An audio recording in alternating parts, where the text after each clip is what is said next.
es porteño, nació en 1967, todavía lo dice. Además es librero. En poesía publicó el álbum de Pascal, El Golf, Los pájaros, Los italianos a la guerra y Viaje sentimental. Participó del volumen colectivo de ensayos Dificultades de la poesía. Varios de sus poemas están publicados en diversas antologías de Argentina y México.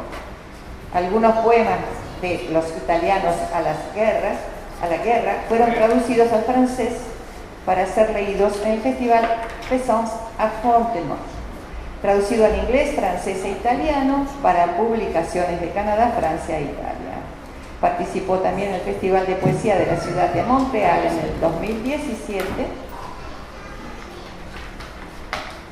en el cual se presentó la antología de poesía argentina contemporánea, que incluye una selección de sus poemas. Bueno, hola, buenas noches. Quiero agradecer de nuevo a los organizadores del festival por la invitación y voy a dedicar esta lectura a Grace, que forma parte de uno de los poemas o vive en uno de los poemas que voy a leer ahora y que está en algún lugar del cerro acá escuchando. Voy a leer unos poemas inéditos de un libro que saldrá este año, si todo va bien, que se llama Villa Santa Rita o el libro de los pasajes. La primera parte es El lugar del bosque y tiene cierta progresión dramática, es como un poema largo en partes, voy a leer solo dos partes.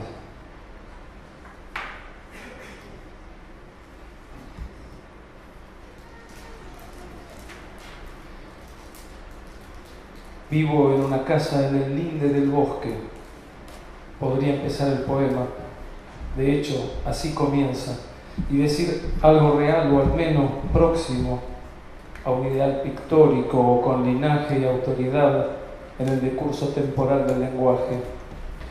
Algo acerca de nenúfares en un estanque y hojas color ocre en sus orillas, o intentar una descripción objetiva de alguna de las varias especies de asfódelos que crecen en Europa, la del rapto sobre el lomo de un toro.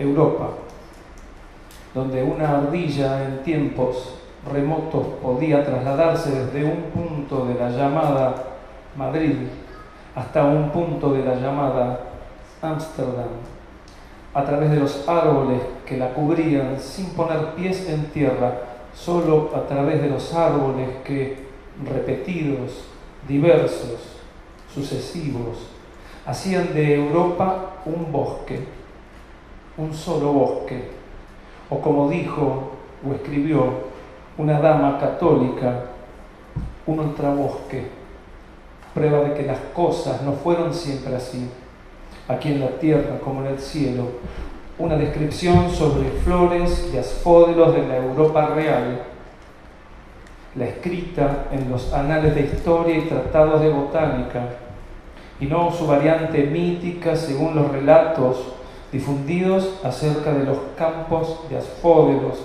del viejo inframundo concebido por los griegos de la antigüedad. Esos prados donde las almas ordinarias eran enviadas indistintamente después de la muerte. Quiero decir algo, algún poema en prosa o verso que pasada esta tarde de mayo, entrada la noche, pudiera compartir con los poetas del pueblo en la taberna donde a diario nos reunimos a beber cerveza y leer nuestros progresos líricos. Pero lo cierto es que no vivo en una casa en el linde del bosque. Lo que llamamos bosque en sí, nosotros, aquellos que vivimos en su linde, es una superficie irregular, de igual tamaño o parecido al poblado o aldea o caserío que crece hacia el oeste, el lado de la izquierda, visto el mapa de frente, y delimita la floresta espesa, la fronda que es hogar de especies animales y botánicas, así como de seres del mundo prodigioso. La casa en la que vivo, en el linde del bosque, a menudo recibe la visita de espectros que en remotos tiempos fueron la carne de cañón, de buses, proyectiles, del gas mostaza, granadas, municiones, carne de lance, barata, ganga, saldo, carne en el Somme, en Verdún, en Bassetterre. Los espectros recuerdan en canciones que no lamentos, no lloros, no clamores, cuando amor en la carne los hería sin derramar su sangre, lo recuerdan. En el bosque la guerra florecía y un espectro cantó: romped Europa. Y yo que hablo de bosques y de guerras, no vivo en una casa en el linde del bosque. Y ahora 2 poemas de la parte del libro que se llama el libro de los pasajes, que refiere a un barrio de acá de la ciudad de Buenos Aires, que es Villa Santa Rita, que es donde vivía hasta hace muy poco, y que tiene como característica toda una zona de pasajes muy pequeños que le dan la fisonomía al lugar y que es la característica del lugar. El poema que voy a leer tiene 2 partes, una es extensa, la otra es muy breve, se llama Chimborazo, que es la calle donde vivía y que refiere al lugar donde vivía, además de al volcán que está en Ecuador. Chimborazo. El mayor gasto se lo lleva la expresión, decir lo justo de manera adecuada. Lo que es. La expresión es el tema, el problema de la expresión.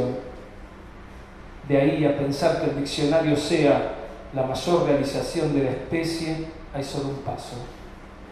Un libro que requiere de todas las palabras para describir todas las palabras.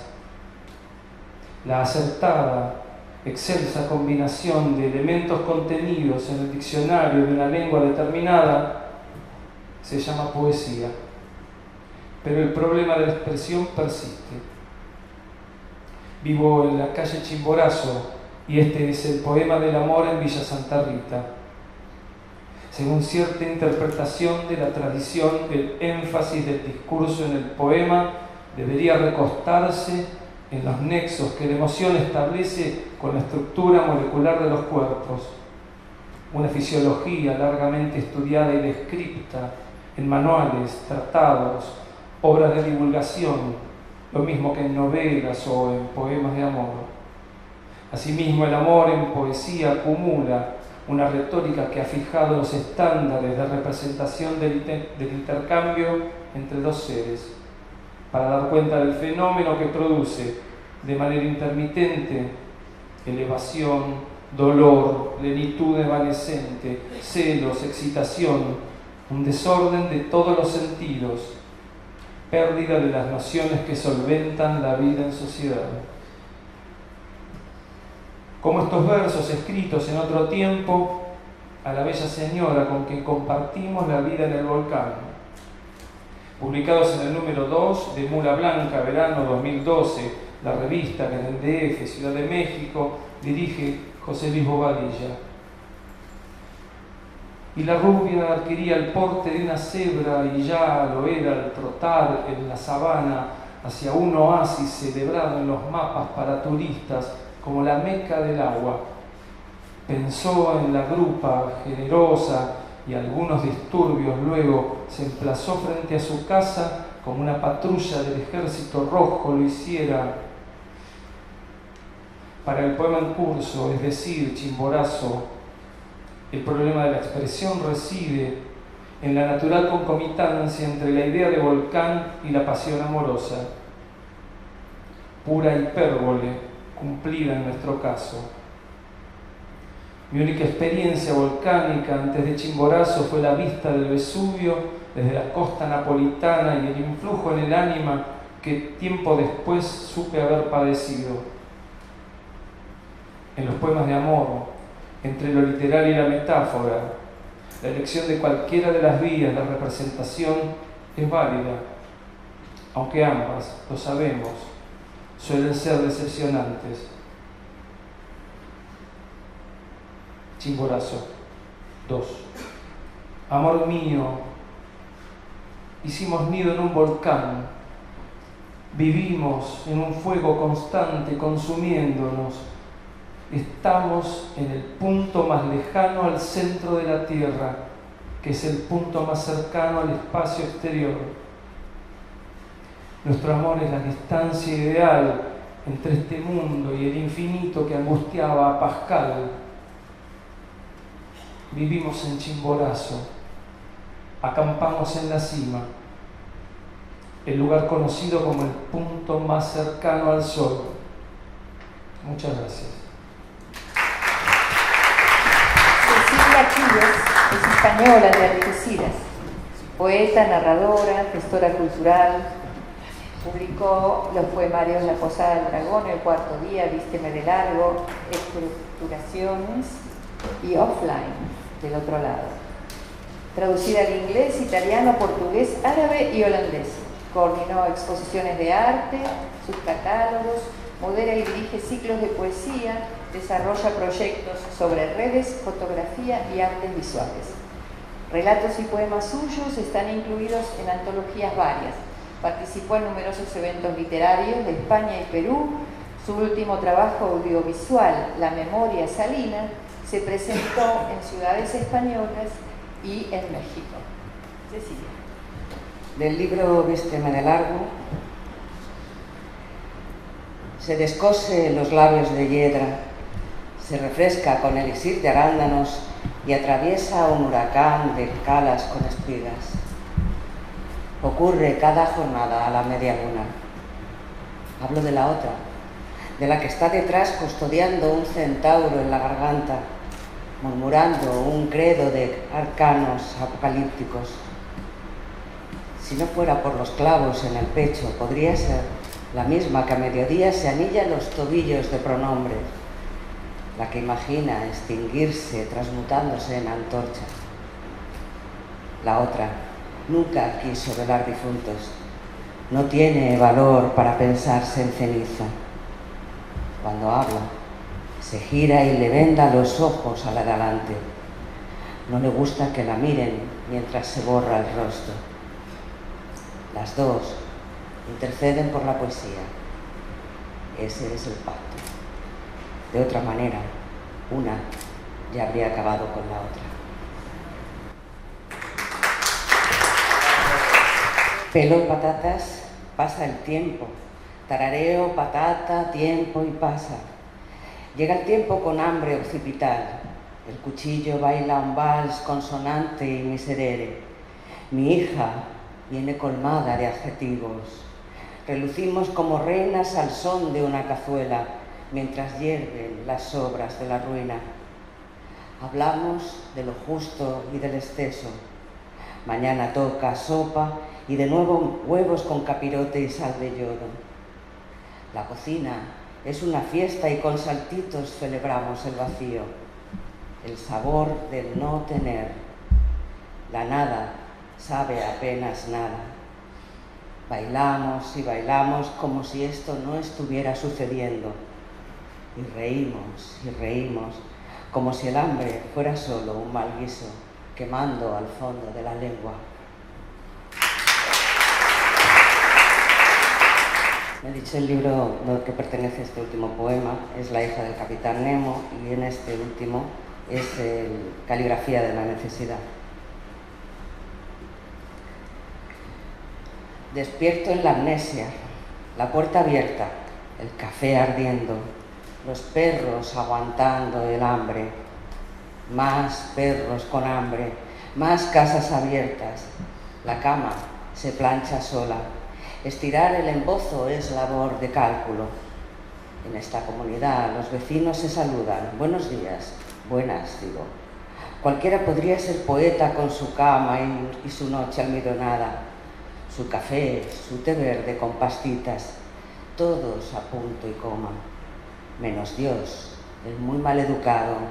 Si al menos entrara con un paquete de maíz, ahí está, hurgando en los cajones, metiendo las narices en mis bragas, usando lejía y amoníaco para borrar, se justifica este desorden. De aquí a la noche la digestión es dura. Preparo un banquete a 2 más 1. Donde come la rabia pesa otro vacío. Mi estómago es una cantera indestructible. Váyase, no tengo el día, pero insiste. Su puerta estaba abierta. Venía de paso, usted está pidiendo asilo. Olvídese del pago que le consiente su generosa comunidad y ama, como de verdad se aman las cosas con gula. Hasta mañana. Cierre bien cuando se vaya y llévese de postre alguna piedra. El amor es una distracción del deseo. No me gusta que me vean desnuda, ni cualquier dios, ni cualquier dueño. Cada día escribo un pliego de primeras voluntades. Las sacudo mientras canto con el sortilegio de la niña que fui. Quizás tenga poca voz, quizá algunos enemigos acreedores de la materia gris que alimentan con el ácido de su excelencia. Hay pocos banqueros a los que mirar directamente en sus pesadillas. Somos demasiados en la revolución de los espejos. A todo esto, mi despertador no funciona. Me aclaman los huesos de la ira de los señalados injustamente. No me caben tantos segundos en una palabra que los salve. Perdí la cita en el sanatorio del tiempo. Las finas muñecas sostienen el mundo apenas sin fuerza para levantar un lápiz y un cáliz de agua fría que alibre la grieta insoportable de un destierro. Se acabaron las noches veladas por solitarios onanistas en la galaxia infinita de la tristeza. A todo esto, los lagrimales no sienten el disparo cardiovascular de la llama que cambiaría mi vida. Seamos sinceros, esa es otra historia a la que poner flores el día de los difuntos. Quizás tenga poca voz, quizás algunos enemigos, pero recuerdo a cada hora mantener casi intacta la inocencia, que mi última voluntad es siempre la primera y que escribir de todo esto no será nunca una derrota por la que no tendré que responder con derecho de pernada. Las mujeres nos cuidamos el pelo, unas a otras al acostarnos y cada mañana. Nos pasamos recetas para aliviar el tiempo, para callar vacíos, para disimular que somos dichosas con tanto nudo en la cabeza. Hablamos de las madres de guindillas en la boca por decir palabras malsonantes. Las mujeres, en un cuarto con las persianas a media luz, tienen mucho que contar. Dictan el diccionario de la vida. Las mujeres son siempre bonitas. Parecería que no eligen, parecería que resisten. Las mujeres son propiedad del mismo mundo donde los hombres negocian entre sí un feudo. Olvidan que sin ellas podrían hacerles de menos, parirles y educarles como si escocieran de tan felices que los hacen. ¿Qué importa el sacrificio? Desear a algunos hombres sería como dar un tiro al aire y acertar de lleno en un error. Comer cal y nombrarlas con justicia hijos ingratos. No salen las sumas tontas. Algunos hombres seguirán estando de más en los nudos del cabello de muchas mujeres que los besan con guindillas en la boca. Muchas gracias. Empezamos por Bernardo, que vive entre Francia y Argentina, si bien ahora entendemos que está más radicado aquí que en Francia. Es poeta, traductor, ha escrito varios libros de poesía como Diálogo, con mudo acento, Fórmulas para Cráquilo, y obtuvo el premio Lorwell que recibió de manos de Octavio Paz. Su traducción al francés, Te espera en la mañana verde, de María Rosa Lojo, recibió el Premio Internacional de Poesía Antonio Vícaro 2017, del Festival de Trois-Rivières en Canadá. Figura en antologías de referencia como 200 años de poesía argentina, de Jorge Monteleone, y El punto ciego, de Blind Spot, antología de poesía visual argentina. Junto a Ricardo Herrera, dirige la colección Cuadernos de Hablar de Poesía en Buenos Aires. Bernardo. Bueno, es muy tarde, yo estoy muy cansado, pienso que ustedes también, así que voy a leer solamente un poco, que es interminable, porque es circular. Bien, no, pero no lo voy a leer entero, solamente una parte. Este libro todavía no ha salido y lo he hecho para este festival porque me di cuenta que no tenía absolutamente ningún libro en castellano que dar o que leer. Así que, porque hace un cuarto de siglo que no publicaba poesía en lengua española. Se llama Antes de los apócrifos, es decir, antes de los heterónimos, porque estos poemas han dado origen a unos autores ficticios que tienen una vida muy novelesca.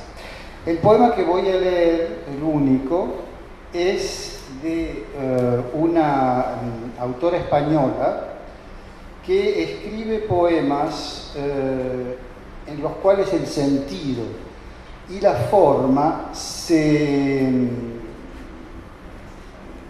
entrelazan, se forman uno al otro, porque ella tiene una concepción mágica de la poesía, ¿no? Aparte ella cree en la reencarnación, cosa que yo no creo, no tengo convicciones religiosas y ese tipo de cosas, pero ella es un personaje muy esotérico. Este poema se llama Ronda de los Mortales, es lo que en Oriente se llama el samsara, la rueda de las reencarnaciones que no acaba nunca, y ella lo ha hecho en un poema que solamente puede ser dicho en español, que no puede ser traducido, porque es un poema en ecos, cosa que es una cosa bastante... tiene una larga tradición desde los griegos helenísticos. Ahora bien, cuando le preguntan a Carmen Moctezuma, que es el nombre de esta autora, porque ella cree en la magia, ella dice sencillamente que cree en la magia porque es lo que ella hace cuando escribe poesía, y que cree en milagros porque cada uno de sus poemas es un milagro. No sé si tendrá razón. Ronda de los Mortales. Vives y olvidas vidas, vida. Gestos fugaces, haces. Y es tu jornada, nada, pero en extraños años, serás reflejos, lejos. Todos los seres que han sido amantes antes, nunca son huecos, secos, esos latidos, idos, que en ti si callas, tu voz más queda, vuelven respuestas, estas, vives y olvidas, vidas, y es tu jornada, nada, pero en extraños años serás reflejos, lejos, todos los seres que han sido amantes antes, nunca son huecos, secos, esos latidos, idos, que en ti si callas, hallas, tu voz más queda, vuelven respuestas, estas. Gracias. Jürgen Berlakovich nació en Viena, Austria, en el año 1970. Es escritor, músico y artista sonoro. Estudió literatura alemana y filosofía en la Universidad de Viena. Imparte clases de poesía acústica en la Schule für Dichtung. Usa el lenguaje oral, micropartículas lingüísticas y secuencias de ADN sonorizados. Bueno, esto como biografía es muy especial, ¿no? Vamos a ver cómo nos va a sorprender. Textos, paisajes sonoros hechos con palabras, canciones palindrómicas, caricaturas en audio, ensayos e interpretaciones auditivas, bandas sonoras para películas, actuaciones performáticas, piezas radiofónicas y sonorizaciones de ADN. Fundador de Takamovsky, cofundador del dúo de performance literario y musical Sergei Montau, miembro de The Vegetarian Orchestra, Entre otras obras ha dado a conocer Self-Compiler, paisaje sonoro con palabras, Ein Figurenpark aus Text and Klang, un parque de esculturas creado con textos y sonidos, Sonic Counterpoint, contrapunto sonoro 2016. Su novela Top Man estará en librerías en el otoño europeo de 2018. Good evening, hello. I will read and play a text and sound figure from my book Instrumentum Vocale.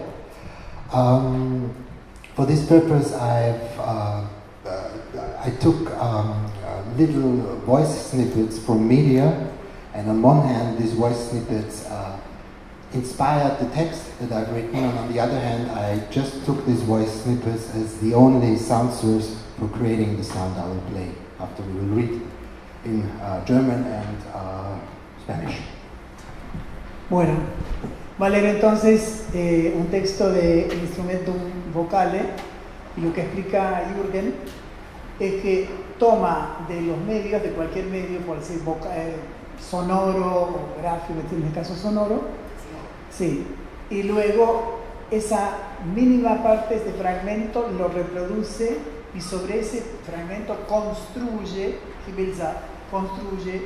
su texto final. Entonces es una experiencia, pero a su vez es una experiencia que se expande a partir de esta reiteración y elaboración de sonido.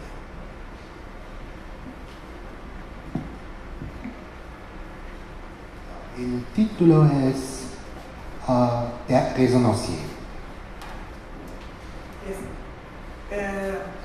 Suena raro en español, pero es el resonancista. Está conectado con Foley y con todo ese tipo de cosas, es decir, el que resuena o el que hace resonar, o el que crea la resonancia, todo eso. Okay, alles klar. Der Resonancier.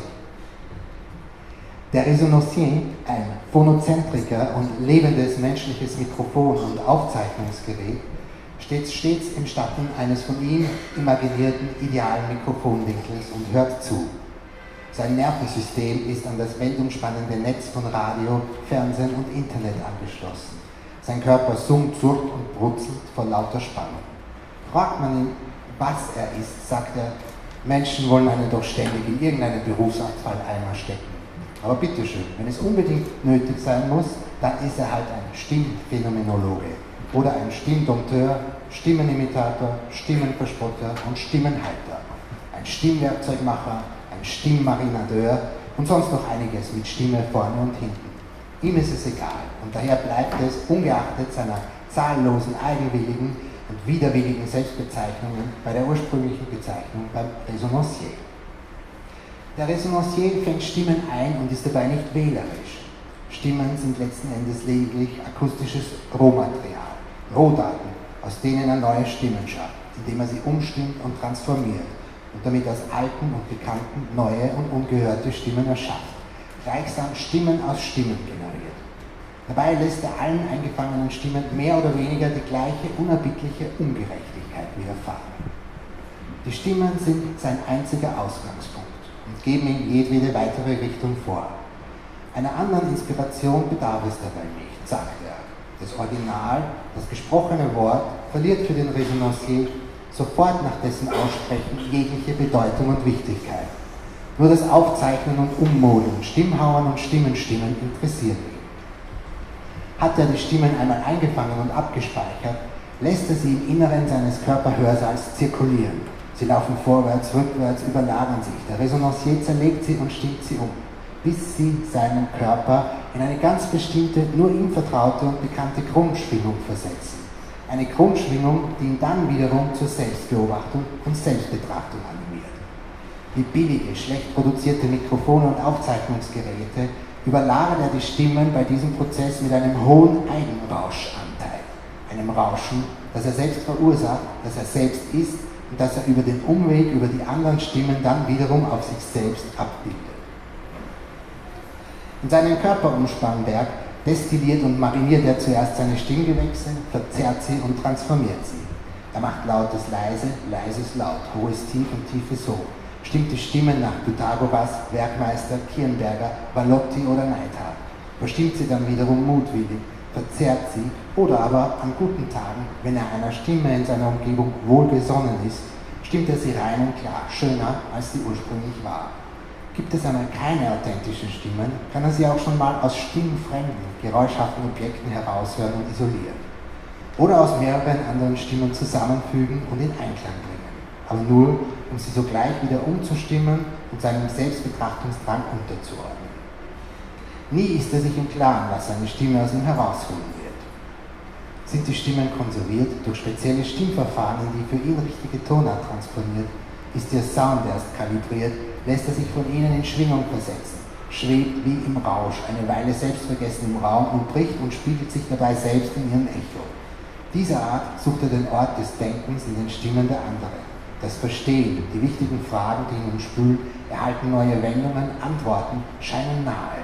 Dinge funktionieren für kurze Zeit.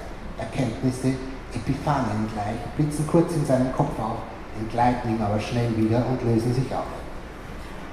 Damit ist der Prozess beendet. Er kann jetzt nichts mehr mit den so entstandenen Stimmen anfangen. Verwandelt, zur Unkenntlichkeit verstimmt und verändert, lässt der Resonantier sie zurück und vergisst sie. Stimmwracks. Nutzlos, so nutzlos wie zu Beginn das Original.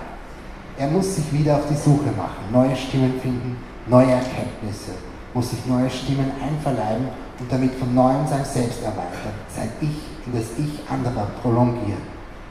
Danach gefragt, ob er auch seine eigene Stimme, seinen eigenen Sound eingefangen und transformiert habe, starrt er einen nur schweigend an. Stumm, ein Stimmwrack unter vielen. El resonancista. El resonancista, un fonocéntrico, micrófono y grabador humano viviente, siempre se encuentra a la sombra de un ángulo ideal del micrófono imaginado por él, escuchando. Su sistema nervioso está conectado a la red global de radio, televisión e internet. Su cuerpo susurra, zumba y chisporrotea de impaciencia. Si le preguntan qué es, dice que la gente siempre quiere meterlo a uno en algún basurero profesional, pero por favor, si es absolutamente necesario, pues él es un fenomenólogo vocal o un adiestrador vocal, imitador vocal, burlador vocal y soporte vocal, un matricero vocal y adobador vocal y algunas otras cosas terminadas en vocal. A él le da lo mismo, por lo tanto, al margen de sus propias e innumerables e involuntarias autodefiniciones, se mantiene la denominación original, resonancista. El resonancista capta a veces sin ser muy selectivo, al fin y al cabo para él las voces no son más que datos acústicos brutos, datos brutos a partir de los cuales crea nuevas voces y los reafina y los transforma para generar voces nuevas, jamás escuchadas, a partir de voces viejas y conocidas. Al hacerlo somete todas las voces captadas más o menos a la misma implacable injusticia.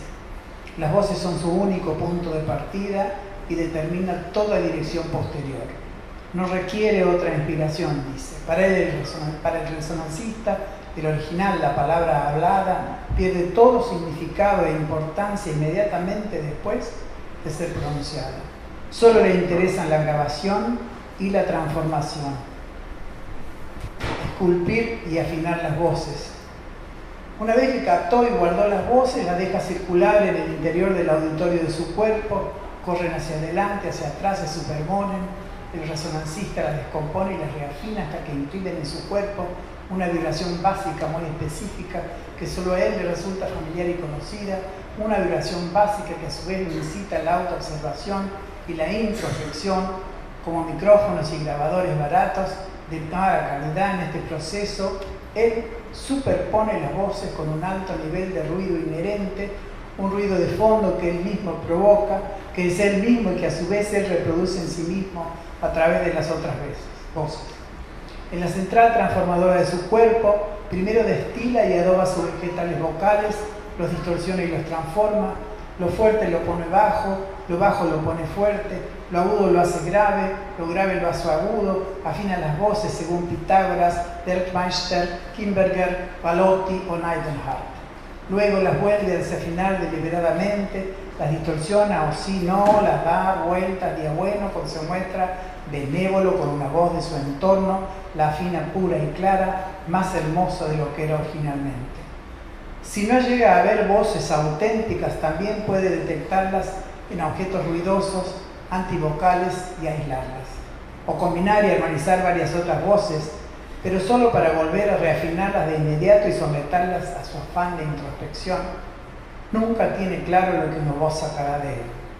Una vez que las voces están conservadas, transpuestas con métodos vocales especiales a la tonalidad que él considera correcta, recién cuando su sonido está calibrado, deja que lo hagan vibrar, flota un rato en la habitación, absorto, como embriagado, refractándose y reflejándose a sí mismo en su eco. De este modo, busca el lugar del pensar en las voces de los otros, la comprensión, las preguntas importantes que lo inundan toman nuevas giras, las respuestas que parecen cercanas, las cosas funcionan por un corto tiempo, revelaciones como epifanías iluminan su mente en un instante, pero enseguida se le escapan y se desvanecen. Así concluye el proceso. Ya no puede hacer más nada o nada más con las voces generadas, transformadas, distorsionadas y alteradas hasta quedar irreconocibles. El resonancista las deja y las olvida. Chatarras vocales, inútiles, tan inútiles como era al principio el original. Tiene que ponerse a buscar otra vez, encontrar nuevas voces, nuevas revelaciones, tiene que incorporar nuevas voces para ampliar de nuevo su yo, para prolongar su ego en el ego de los otros. Cuando después alguien le pregunta si también ha captado y transformado su propia voz, su propio sonido, él se limita a mirarlo en silencio, mudo, una chatarra vocal entre muchas.